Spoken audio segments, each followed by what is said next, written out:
रायवंड शहर में सुई गैस की आंख मचोली बरकरार। रात 10 बजे के बाद रायवंड पूरे शहर की गैस बंद की जाती है, जिसकी वजह से अवाम परेशान हाल। रात को चाय बनाना, खाना गर्म करना मुश्किल ही नहीं नामुमकिन हो चुका है।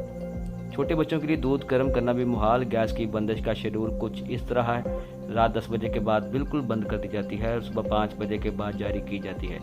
सरकारी गैर सरकारी लोगों को बगैर नाश्ता किए ड्यूटी पर जाना पड़ता है। सुबह सुबह मुकामी होटलों पर रश होने की वजह से होटल मालकान की अपनी मनमानी, इंतज़ामिया बिल्कुल खामोश। आवाम का महंगाई के इस दौर से गुजरना बिल्कुल मुश्किल होता जा रहा है।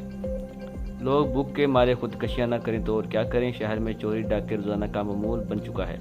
अगर ऐसा ही होता रहा तो कब तक हम लोग चुप रहेंगे। रायवंड की आवाम अपने अपने हल्के की सियासी और समाजी और ताज बरादरी के साथ लेकर उस नाइंसाफ़ी पर अपने हक की खातिर आवाज़ उठाएं, ताकि पंजाब हुकूमत इस मामले का फिलफौर नोटिस लेकर इसको जल्द से जल्द हल करवाए।